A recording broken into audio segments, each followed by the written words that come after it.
welcome to another edition of Local Focus. I'm your host, Sebastian Noel. This is my favorite show of the year. If you're watching this when it comes out live on Monday night at 10 o'clock, everything's quiet at the pit right now. But actually, my alarm will be set for like 6 hours after this show's over. Tomorrow morning, it all starts. Tuesday morning with girls basketball at the pit. The state tournament is finally here. I get goosebumps the Monday night before the tournament. I'm not going to lie. I don't sleep a lot, and then I get there, and then, it's there. And then by Sunday, I'm exhausted, emotionally, physically exhausted. That's my routine before the state tournament. So, of course, we have a basketball guest today. My favorite Highland Hornet. And it's hard to have a favorite Highland Hornet because I'm such a Del Norte guy. So it pains me to have to root for a Highland Hornet. But Raul Stanford, man, you're the guy, right? How can you not love Raul Stanford, man? The game, the energy, the defense. And you guys are the favorites going into this, right? You and Academy, right? You guys are the favorites. Yes. Welcome to the program. Thank you for having me here. So, is it a heavy burden to go into the tournament as a favorite? Do you prefer the underdog, or do you like everyone talking about you as the tournament's starting? Some people rather stay under the radar, Yeah. But for us, since last year and the year before, no more under the radar, right? We like to be there and have teams know that we're better than you. We're going to go out there and prove people right. We're better than you. We don't care if you give us your best game. We're going to give you our best game. Right. And so when did that come? When did that start? I mean, obviously the culture that has been built there by Coach Woody, right?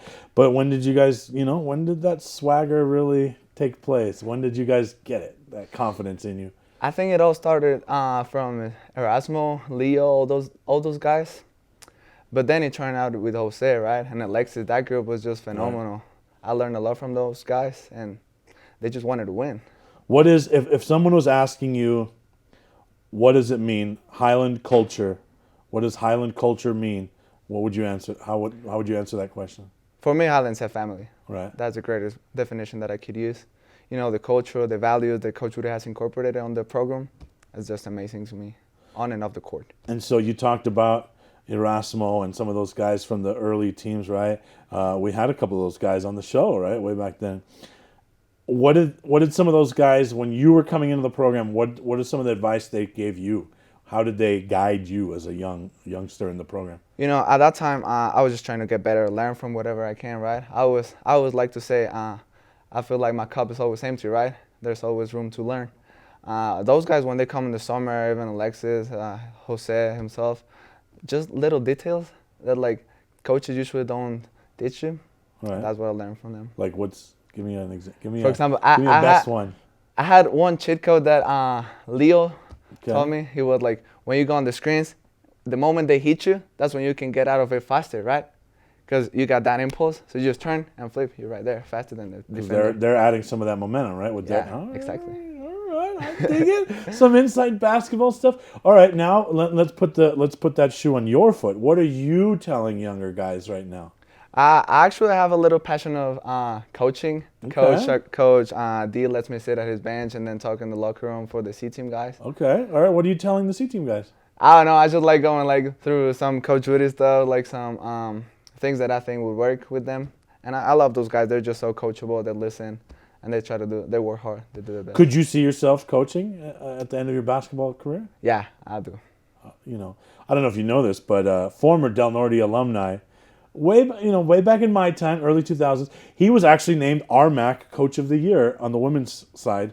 He's a coach at Adams State. So, there's some Albuquerque guys that are coaching right now, right? Yeah. Coach Dominguez at New Mexico Highlands, he's a local guy, right? So, and how does Coach Woody help you kind of have that passion for basketball?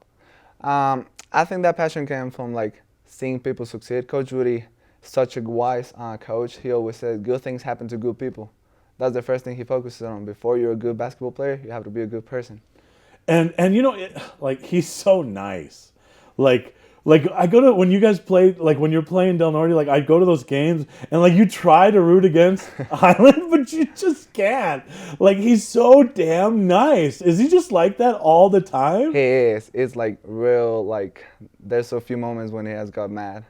Really? What is it like when Coach Woody's mad? No, that's scary. Yeah, for sure. Tell me an example of that. So I remember one time last year, no, the year before my freshman, right? The team was lacking a little bit of energy during practice, so it was calmly, and suddenly he turned. He threw the ball on the floor, and then he started yelling, "If you guys don't want to practice, you better leave." But like intensely, I've never seen him like that before. Because like I could only picture Coach Woody saying, "Gosh darn it, Raul, you need to work harder off that screen," and then he'll hug you. Like that's all I could imagine. So him slamming the ball and telling you guys, "Hey, if you guys don't want to practice, just get out." I can't even imagine that.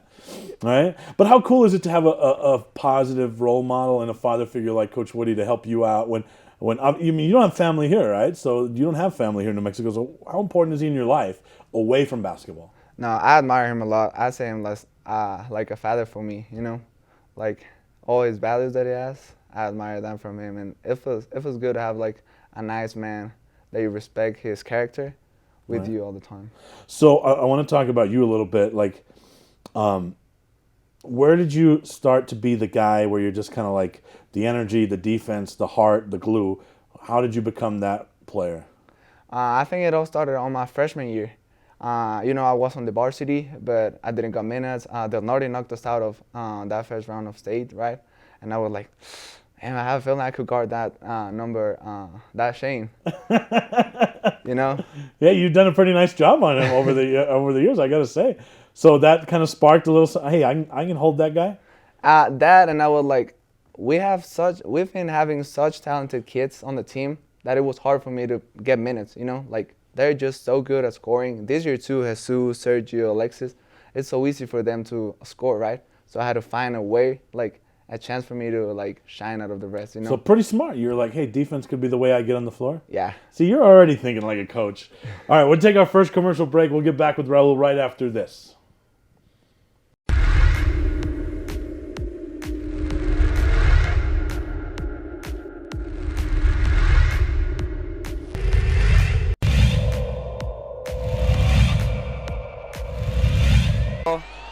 Too strong. It's going to be a rebound there by Brown. Brown gets it in. Bucket there by Alter.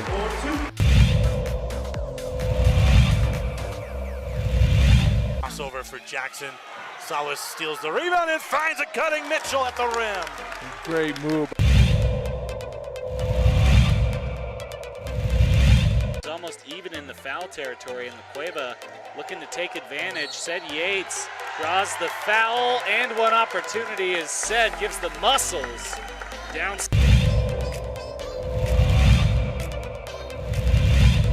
And it's 11-4, 38. Another turnover by Rio Grande.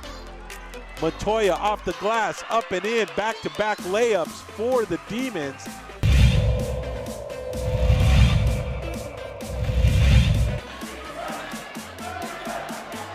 Stolen away again by Valdez. Valdez going to bring it out.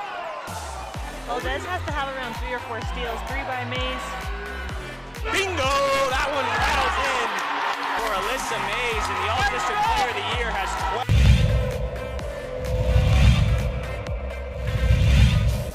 12. Penetrates, no foul called. Rodriguez lines one up and knocks down the 3. First basket of the night.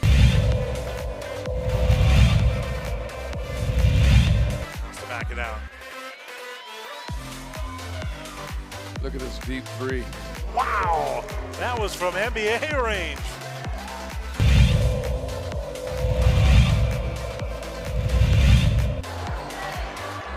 What a steal.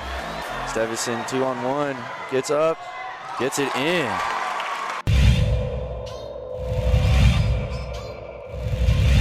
He doesn't use it. Comes back out to Dominguez, who takes a 3. Boom! There's that man, Superman.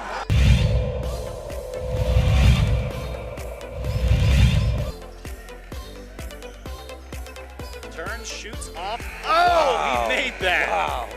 That was crazy. That was a crazy shot.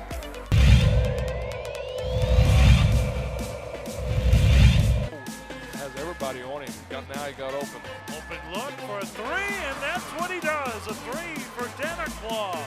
His first bucket of the game. And that's a 3, and it'll count at the buzzer.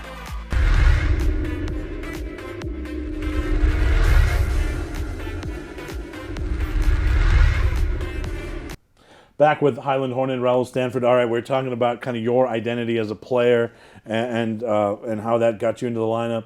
So, when did you feel the first breakthrough really happen where you're like, okay, it's happening. Things are turning around. I'm getting playing time. I'm contributing on a very good basketball team. When did you feel like that breakthrough happened? That was actually last year. We had Kevin. He was such a good player, but unfortunately he got injured, right? He couldn't get back until like the end of the season, right? So that was my chance to get on the floor. And I just had to like hustle more than everyone, dive for the ball, try to get rebounds, assisting people, doing those little things instead of focusing on scoring because we had a Jose and Alexis, right? Right. They just can score so easy. Throw it in there. Throw it in there. Just fit him until they stop him. Right.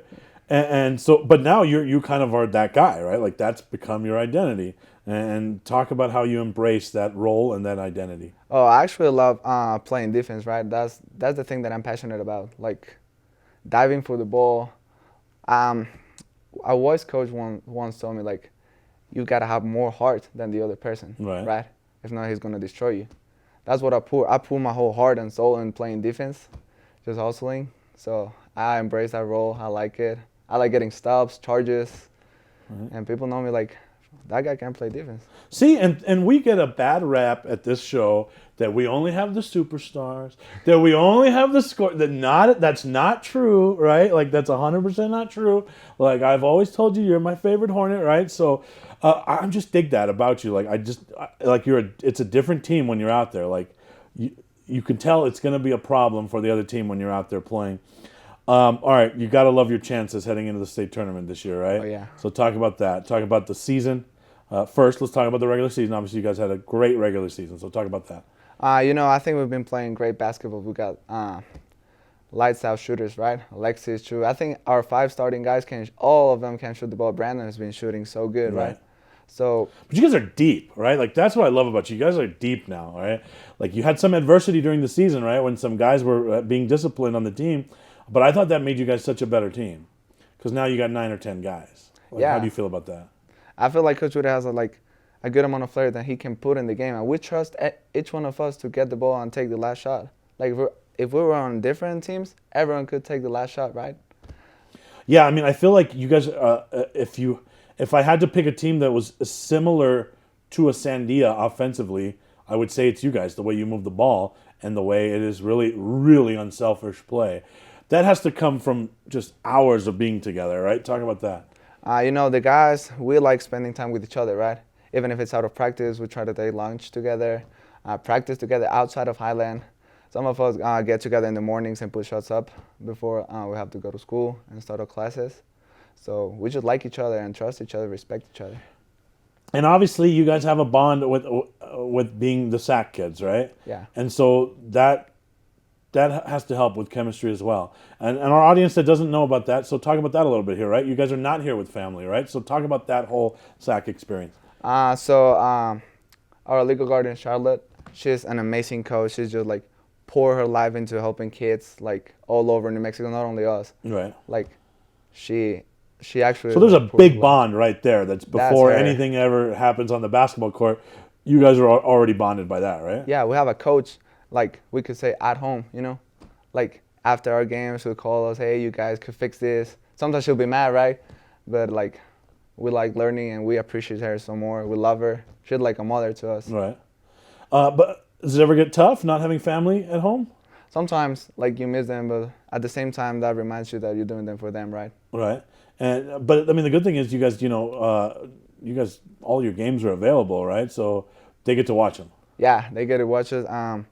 It was a little bit sad when all this networks thing were going on in Albuquerque, but now it's everything set up, so I'm happy that my family gets to see me again. But I mean, I think probably other athletes might take that for granted. They go home after a good game or a bad game, they get to talk to their parents and their family about it, right?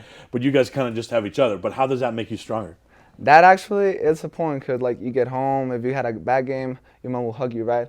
But we get home, I have to hug my brother, So that makes us closer like a family. We're like little brothers, right? We're not blood related, but that feels like real family. We trust each other. And so, Do you feel some pressure now? I mean, because now there's kind of like Highland's established now, right? Got a title. There's this culture. Do you feel some pressure going into the tournament this year?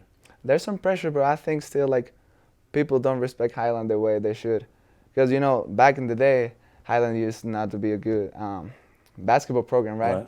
But like we flipped that, but I have some people just still. I don't know if you guys can still use that underdog. I think everyone kind of knows that you guys are good now. I don't know. I'm not gonna let you get away with that, Raul. I don't think you can get away with that. Like, there's still guys out there that think Highland's still not good. Yeah, I've heard them. Okay. Yeah. Well, I mean, that doesn't seem like they're watching then. So, but you definitely feel that pressure. A little bit. Having each other make me like. Confident on myself that no one, like, if I make a mistake, no one's gonna get mad at me, right? They're gonna lift me up, put my chin up. Next playing. Right. Obviously, the other team on the other side, the big dominant team is Academy, right? Yeah. How cool would it be to face a team that's from the city, that guys that you're very familiar with? You played in the regular season. I mean, do you care who you play, or would it be cool to play them again? It would be cool to play them in the championship. I would like actually to have either them or Tisha in the championship. Yeah. Because we have some story with Artesia, but like, the thing that I like about Academy is like they're so similar to us, right? They're like all of them can shoot. They're just a little bit more athletic than us, if you could say that, right? But they're a good team. They're well coached. They're disciplined. They're fast. It would be fun to have them again.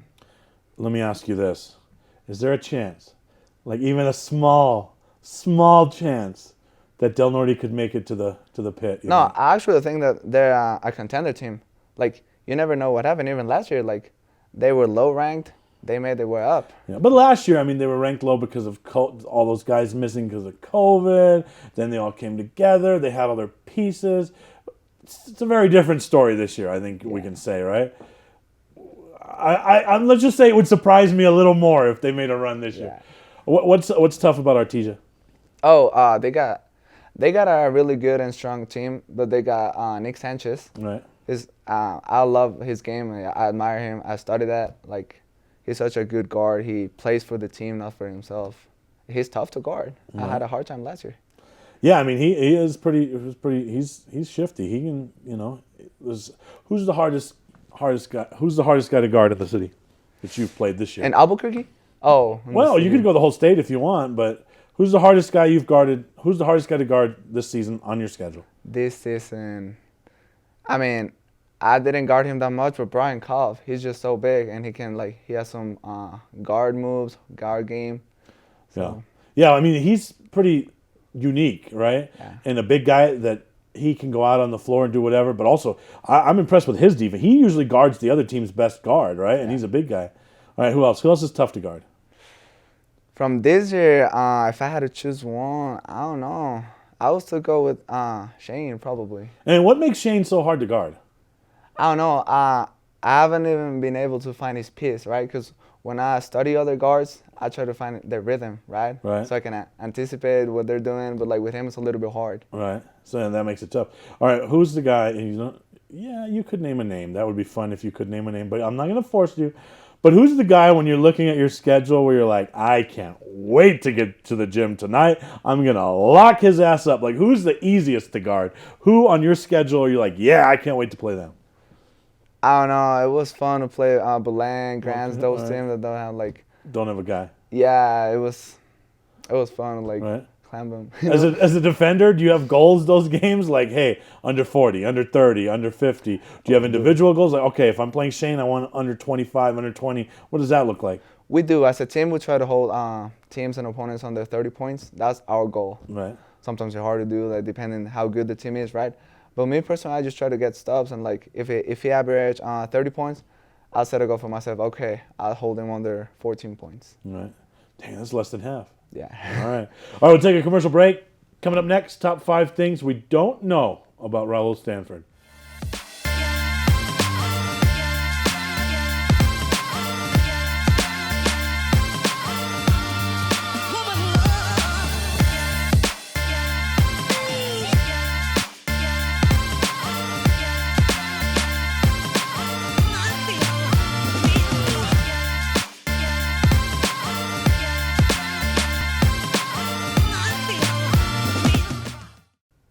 All right, it's time for the top 5 list. Top 5 things you at home does not know about Raul Stanford. Number 5.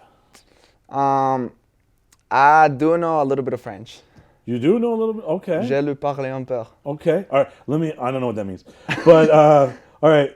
Can you say in French, one of my favorite lines when I'm calling a game, when someone hits a 3, I say nothing but nylon. How would you say nothing but nylon in French?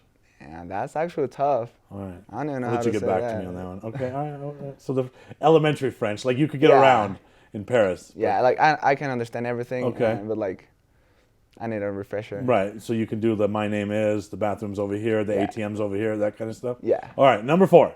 I love dancing. Dancing. Like all right. bachata, salsa. all Okay. that. Like ballroom stuff too? Like a little bit, yeah. like all the formal stuff? All right. What's your favorite salsa, you said? Yeah, salsa or bachata, All right. those my favorite. Okay. All right. So like best dancer on the team, what's the level?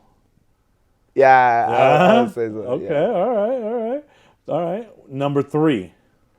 I'm really like particularly interested on the post game, like the center, like Jose's game. Like if I was big, I would like study that so much. I like pivoting and like. So you doing the still center. think there's a room for the center, right? You yeah. like the center. All I right. should believe that. I'd like. Who do you think is the greatest center in NBA history?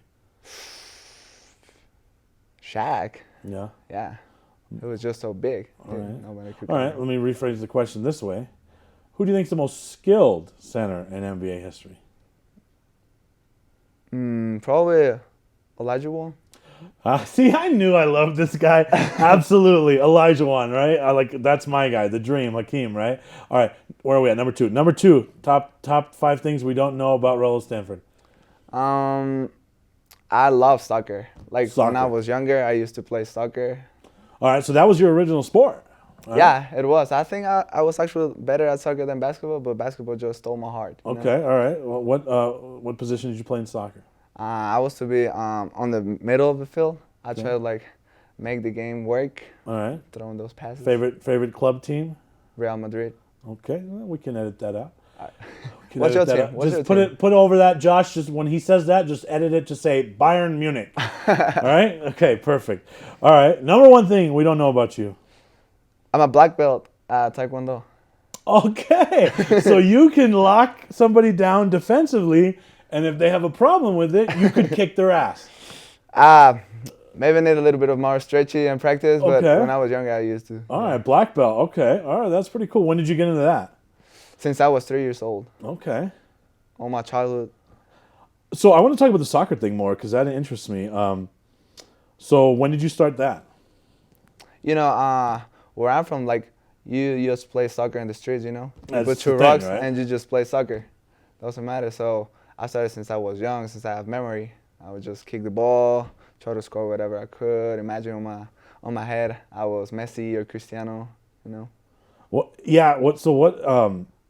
The love affair with that country and soccer is crazy. Oh, right? that's crazy. That's the most famous sport down Yeah. there.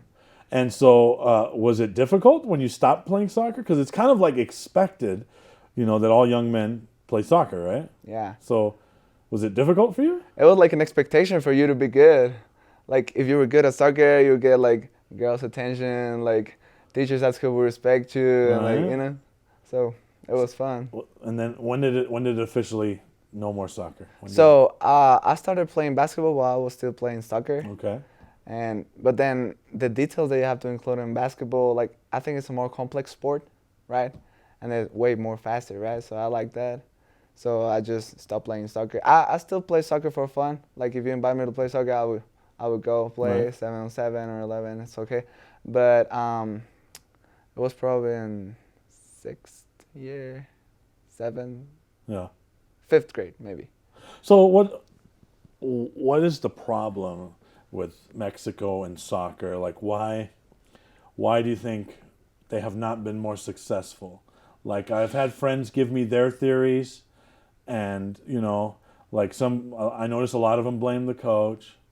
Then a lot of them say no, the players, they're all from one team, they don't really care. Blah, blah. So from your perspective, what's the problem? I think Mexico has such a talented base to get players from. Like our national teams from the lower division, like U21, U17, they're usually good. They're winning international championships and stuff. But I think when it comes to like their professional careers and when they turn like high profile players, they start thinking a little bit more about themselves than the country. So that's what I hear a lot. Like they just want to be celebrities, right? Like they're more interested in being celebrities than soccer players. Do you think you buy in? Is that accurate? Yeah, I do believe that's accurate. And they make a ton of money playing in that league, right? Like, so if you're there and you're a celebrity, you're almost treated like a god in your country. They pay you a boatload of money to play for Americas or whatever. There's really no reason for them to leave the country and try to play in a different league, right? So they get comfortable? Is that something that happens? Yeah, I think, Mexico has a good level of soccer, but then when they get to Europe, and even MLS, like, it's growing so fast. Come on. All right, let's be serious. It is. Like, players will go there. You can't, as a soccer fan, you can't watch MLS one weekend and then watch, let's say, the Bundesliga or the Premier League and say that that's the same. Nah, it's not compared to those, but still, I think it's still growing. We'll get there eventually. Yeah. But when they get there and they have like certain level that they're good enough, they just get comfortable there, like you said. All right, speaking of good enough, what Jose is doing in college right now, it's pretty fun, right? Yeah, so what does that do to you guys, man? Like, is that the goal, right? Do you want to play at the next level? Do you want to go play professionally? I mean, talk about what some of those other guys in the past have done in that program, and what are you guys all thinking about doing now? Yeah, I want to go to college. I want to play ball and get a scholarship. That's what I'm working on, but also winning. Like, I like winning. We admire Jose a lot, what he's done, what he's still doing. He's still like developing his skills. Sometimes we've gone out to Portales to watch him, and it's just fun. Yeah. We're chasing people, but like now it's not 5'9" guards, right? Yeah, no. He's not guards. Scoring over Dion Jim anymore, right? It's a little harder when you're not scoring over Dion Jim, right? Yeah, but it's good. But he's, I think, highest field goal percentage in the conference, right? So he's, and some of those other guys too, right? That came before you, they're playing back. Didn't a couple go back to Mexico to play? I think Asmo, Leo, they won scholarships in Mexico. So the blueprint's there, right? Yeah. We'll try to get scholarships and play for someone else, win, and learn. All right. What about if Coach Woody asked you to be on the staff after you're done playing? You think that would be appealing to you? Out of high school? No, maybe after you're done playing, post college, whenever your basketball journey, and he says, hey, come on, just coach with me. Is that something you'd want to do? If it's with Coach Woody, yeah. Yeah? Yeah, probably. But that's it? Yeah, if it's for him, yeah. Then no other school could lure you away, huh? I mean, I don't mind the school, but the coaching style has to be like what I believe. Yeah. And so definitely, I mean, if you were to coach, you would embrace those same kind of that family feel. Yeah, those same values and like you said, the family atmosphere. Right. Well, we wish you the best of luck, obviously, with you got the tournament coming up this week, and then obviously all your future success. Just know that this is a big Raul Stanford house here at Local Focus, man. I appreciate it. I'm a big fan. Thanks for coming. Thank you, love, for having me here. And thank you for watching. Good night, everybody.